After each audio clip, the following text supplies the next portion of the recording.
Please help me in welcoming Dr. Hamel. I would like to tell you some things about the Petries.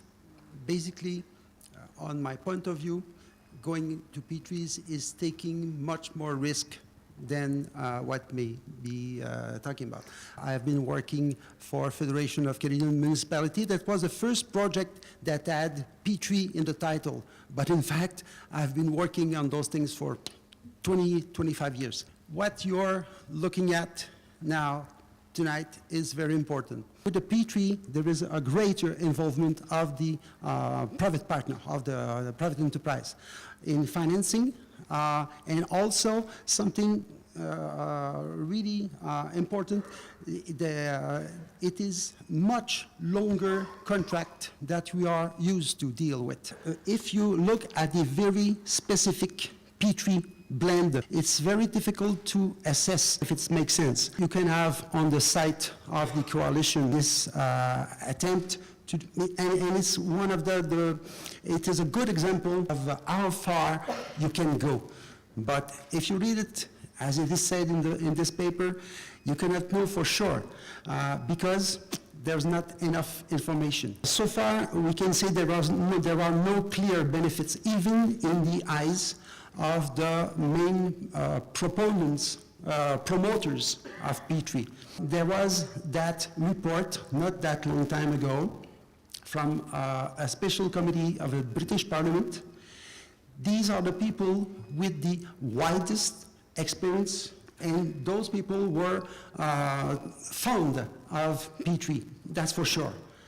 And those people having the best information with the best experience, the first phrase of the first paragraph of the conclusion, there are no clear evidence.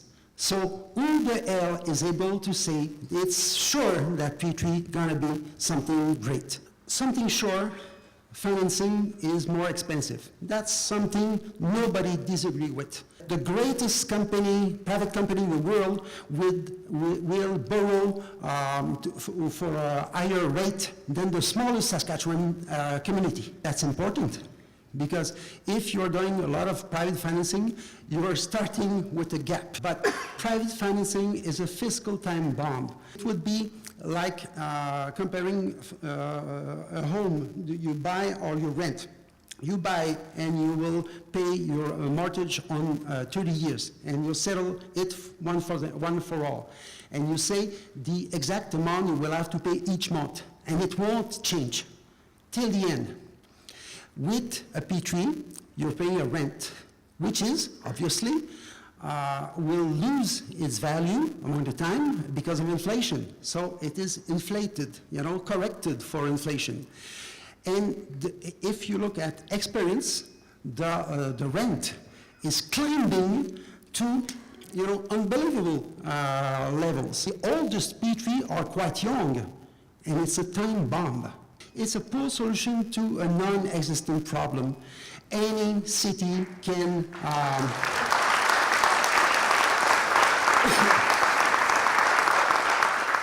any city can borrow enough money. There is no problem to borrow enough money. One of my favorite, really, magazine was Public-Private Finance magazine. Their journalists, each day of their life, they are looking at Petries. And what they put on their front page. Why no one knows if Petrie makes sense?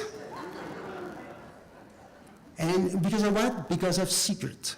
We cannot be sure if it's a good thing, because even those people, they don't know. There are accountants in England. They have been publishing their book with the Scotland Institute, and the title is Financial Black Holes. Financial black holes, accounting black holes, means that you will have no information about the Petrie, and what is worst, you will have less information from the surrounding, from what is already working. So if you have a Petrie, you would have less information from other municipal public services, which are already working, but they will tell you, I don't know, we cannot talk about what's going on the pipes, because it would impair the commercial secret for the Petrie. The problem is a company can just, if things are going fine, everything's go fine. But if things are going bad, if they are losing money, they can pull the plug and walk away. And it has been done. The biggest Petrie ever signed in the world was about refurbishing the main part of London Underground. They went on bankruptcy. The companies that were partners, they didn't bankrupt. One of them was Bombardier. The CEO of Bombardier telling his shareholders, well, we shouldn't try because we lose some money, but we still have the contract. And we will make enough money to cover our loss. We're in business to make money, but you know, it was a bad move. So they just pulled the plug. And who got it? Well, of course, the public. The way the companies are seeing time is not the same as the public is seeing time. You know, for the public, there is no end. For a private, the end is when you lose money. That's time to start, shut it. Who will be the private partner? In Hamilton, they happen to sign with a bright, middle-sized, local ground company, environmental company, Philip Environment, as was it called at that time, alongside with the financial partner was what teacher, you know, homegrown, we were talking about Ontario. And they were saying, just help us to make what will become a world-class champion company in water. We will have our headquarters in Hamilton, and everybody will be proud of Hamilton because of us. They had, you know, responsibility for the wastewater. Well, things went bad for the mother company of Philip Utilities, and they had to sell it. They sold it to a bright new American company, which was, you know, flourishing and climbing really, really fast, you know, Azurix. Nobody at that time ever heard about what Azurix was, but it was not a problem because the council, the city council of Hamilton, didn't have a word to say about the selling of the contract to Azurix. Actually, we know what was Azurix. Azurix was a subsidiary of Enron. Okay, you know, Enron went into bankruptcy, and it was sold to American Waters. Well, how about? But 3 months after, American Waters was sold to, was bought by Thames Water. Thames Water, which is operating water in London. Actually, Thames Water was at that time a subsidiary of a giant electrical German company. A few years after, Thames Water was sold to an Australian company. Just imagine a lovely, brilliant Saskatchewan financial company, credit unions, and anything. You say you're the partner of City of Regina. Well, things are going bad or there are other opportunities, they are selling it. The city won't have a word about it. And who will be there? Well, the new Enron, you know, but because there will be a new Enron, that's for sure. What is trendy now is not privatization, it is remunicipalization. There are, basically in the world, water is public. There are 3 worldwide exceptions. Britain and Wales, where it is 100% private. Mrs. Thatcher sold the pipe, period.